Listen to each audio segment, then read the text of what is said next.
Are you limiting yourself by thinking about the how when all you need to think about is the what? We just had a weekly limitless call, and this came up a lot because I told everybody we have a monthly thing where we set our goals for the month. And I told everybody I wanted them to bring their big, scary goal. Not what I call these buying time goals, right? These goals where you're like, well, that would be my goal now, because you're really afraid to like say the thing that's really scary that you really want. And we were talking it through. I One of the things that we talked about was that we realized that as people were sharing, before they even said what they wanted, they were saying why it's not possible, why it can't happen, why it's not realistic. Um, and I shared a bunch of stories with people about, you know, different situations where people thought of what they wanted, not the how, and how beautifully things conspired to bring them there. And I'll share maybe a couple with you in another post. But the whole point is when you start to limit yourself by the how is it going to work? Like, and start to talk yourself out of it before you even allow yourself to believe it.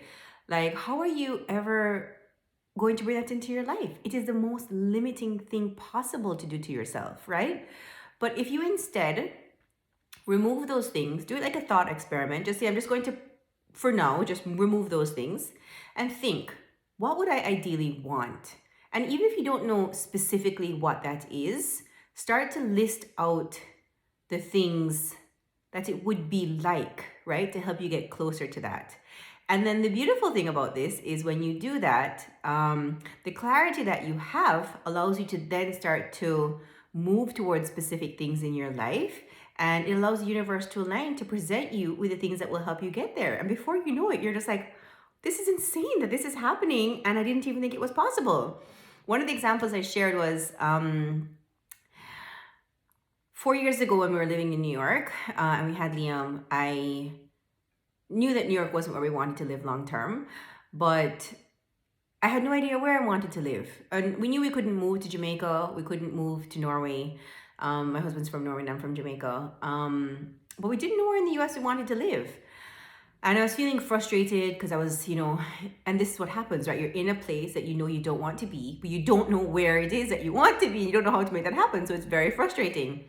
So I just wrote out all the things that I wanted. I wrote like 4 seasons without a harsh winter, but you can get snow.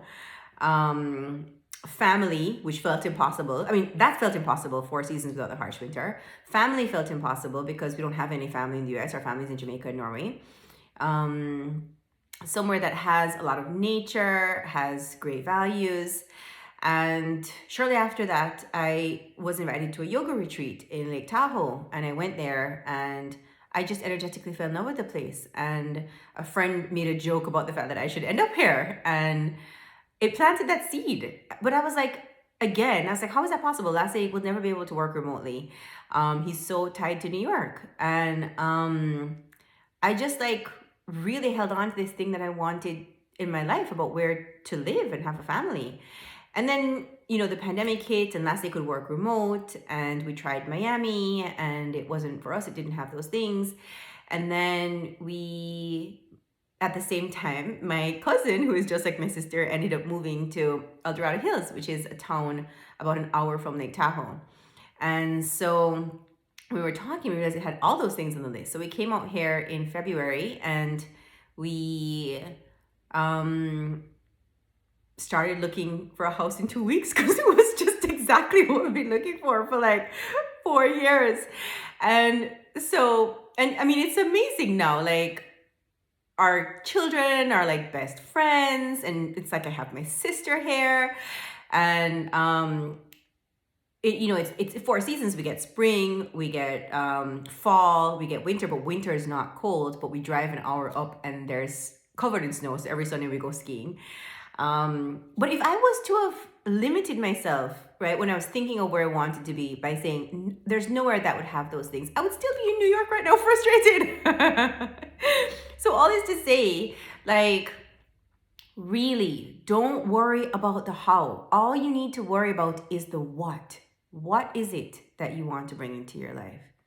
Allow yourself to think about that. Allow yourself to get really, really honest with yourself. Sometimes it's scary to think about our goals. Sometimes it's scary to hope. We're afraid to be disappointed.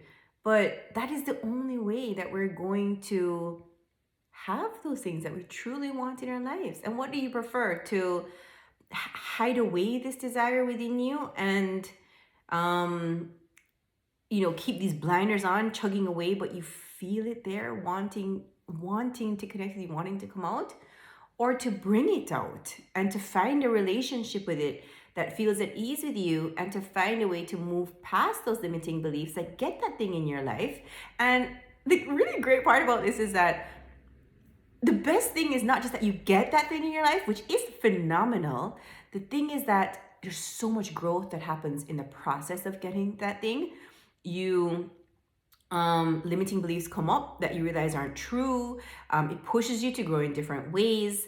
Lots of different things conspire that give you a greater trust in the universe, in your intuition, in your abilities to manifest what you want in your life, that then help you bring even more things and help you to have more of a sense of peace in who you are and confidence in who you are. It's like the biggest recipe for fulfillment and happiness.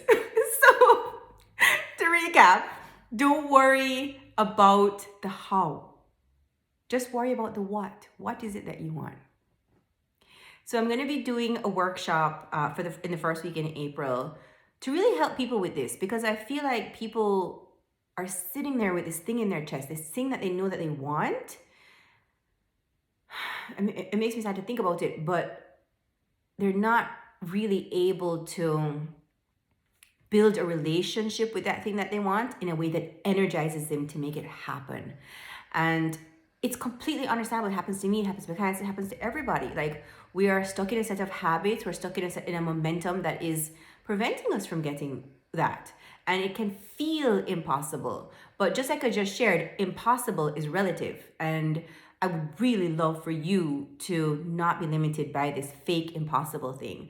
And so it's all designed to be super action oriented. It's not going to be a lecture, it's going to be information shared, and then you are going to have things that you do to then help you make that step, help you take that action, help you build that momentum to start on that path. So it is called Get Unstuck, Create Your Roadmap to Thrive. It's a 3-day workshop. It's going to be 1 hour each day, and you're going to do the work with me there. It's going to be small groups. We're going to work through any blocks that you're having, talk through anything we need to figure out. And it's going to be a limited number of people. So if you do want to come, hit the link in my bio and register or message me, and make sure to grab your spot, because it's a small group. So I'd really love if this is something that you want to do, and if this is something that serves you, I would love to take that journey with you. I'm sending you so very much love for an extra push and an extra challenge, because this is what I do. Always push a little more. Message me and tell me what that big goal is. I would love to hear. Even just putting it out there, just forcing yourself to say it, is moving you in that direction. Lots of love.